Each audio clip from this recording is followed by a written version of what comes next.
All right, kind enough to give us a couple minutes here. She's a correspondent over at NPR, friend of the show, Ximena Bustillo. Ximena, Mike, and Nick, thanks for hopping back on the podcast with us. Thanks for having me.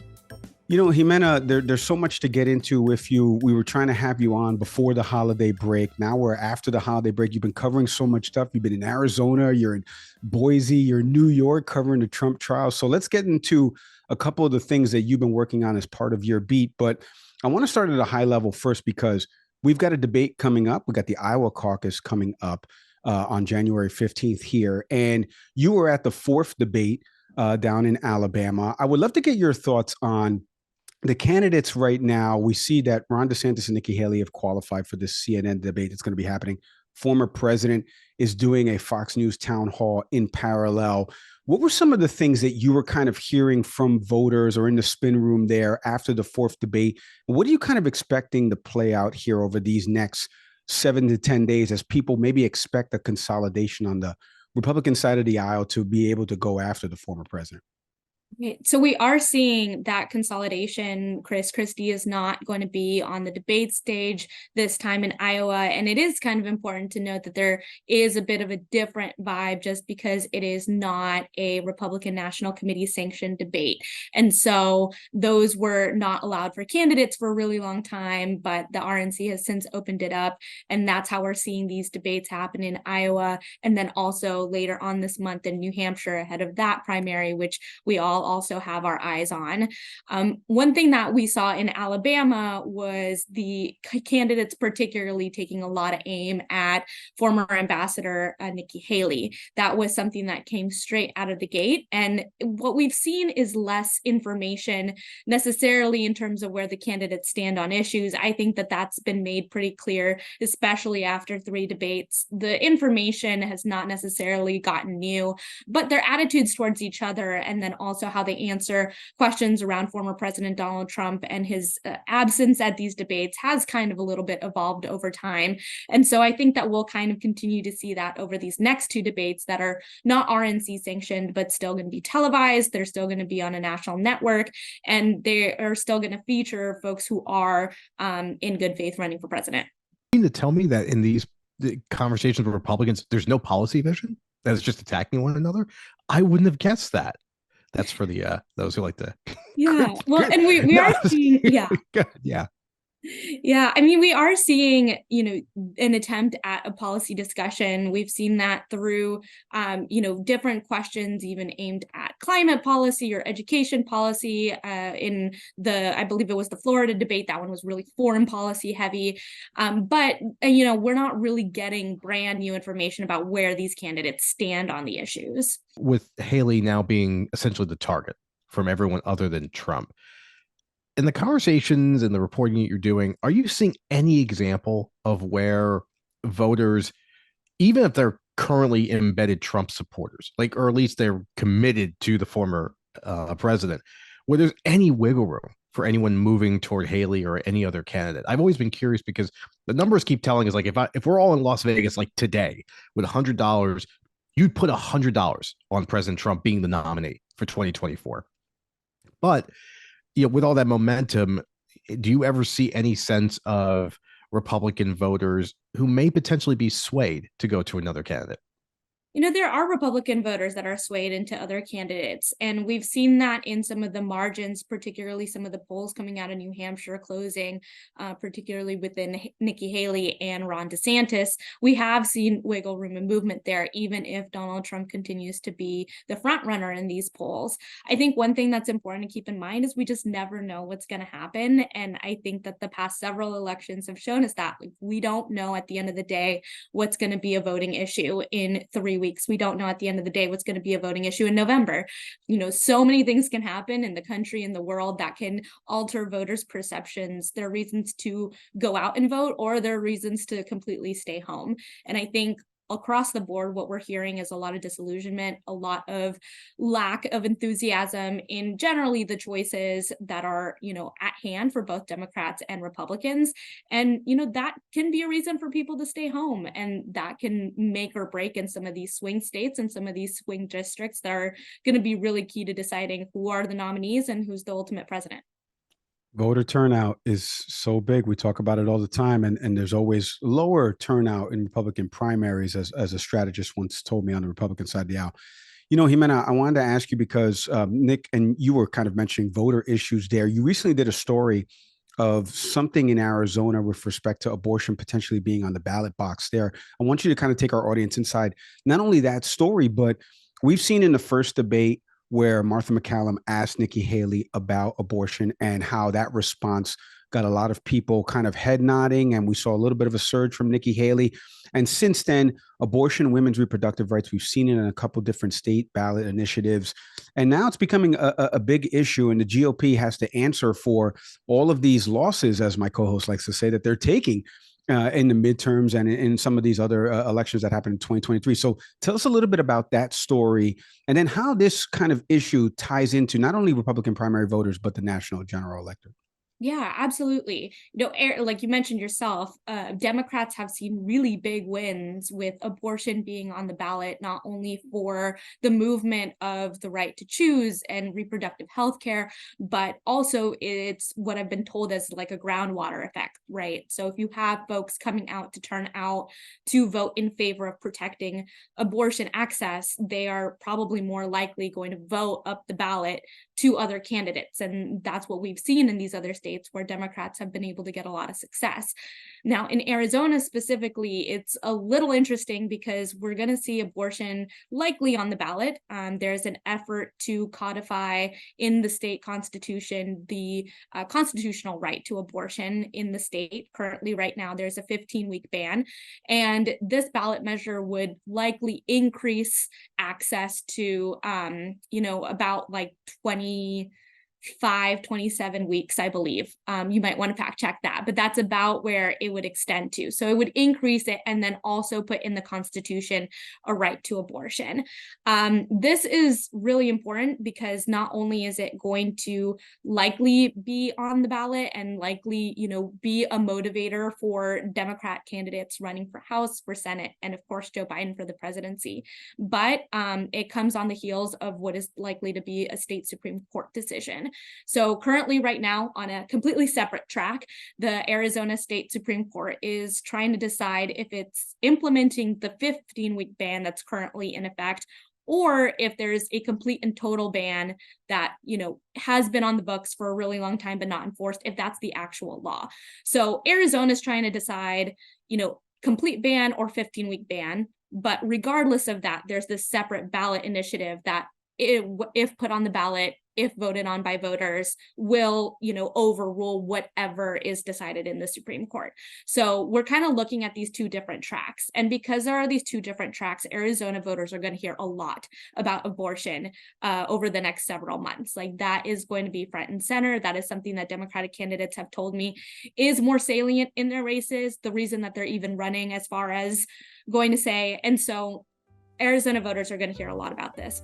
Quick break from our pod to tell you about a new pod at Fresh Roasted Coffee, Envy Pods. So if you go to freshroastedcoffee.com, my partner's shaking his head. That's a good transition. What are you kidding me? It was good. No, I shook my head. I was like, that's brilliant. Thank you. Because I saw this picture earlier. I was like, I saw what you're doing. It is pretty good. That's right. So listen, the new Envy Pods over at freshroastedcoffee.com, the official sponsor of Can We Please Talk, environmentally safe, compostable.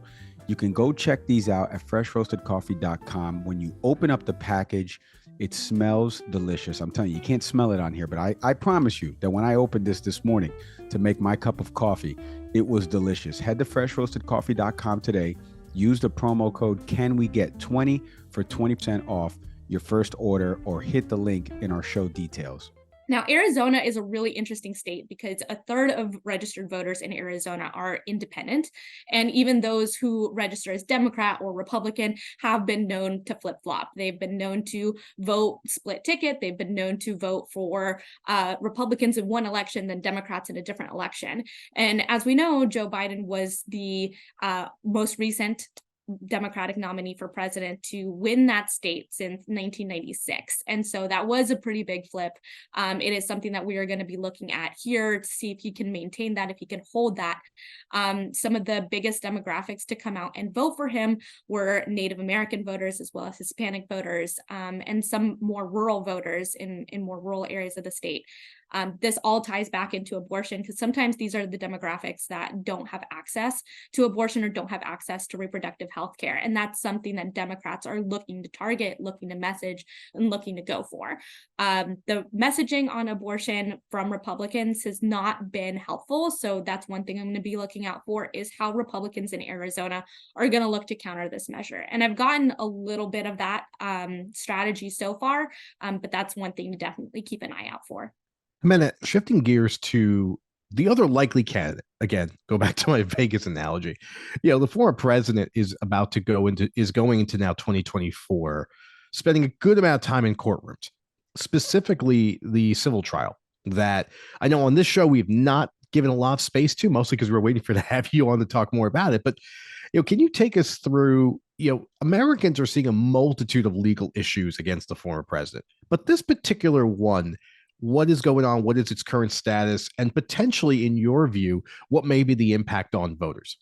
Yeah, so there has been a civil fraud trial ongoing in Manhattan over the last several months. It's actually a trial where the former president himself has been called up to the stand to testify publicly, and as well as his children, his daughter Ivanka Trump, and his two sons who are also defendants in this case, Don Jr. And Eric Trump. They've been called to testify as well.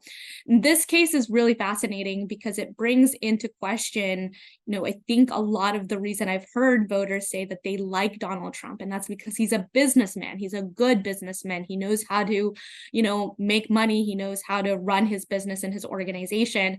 But the Attorney General of New York is arguing that he actually doesn't. And instead, the Trump organization, as well as former President Donald Trump and his two sons, committed fraud and inflated the value of their assets in order to get better banking deals, credit loans, be able to close these deals, inflate their net worth, and make them seem richer than they really were.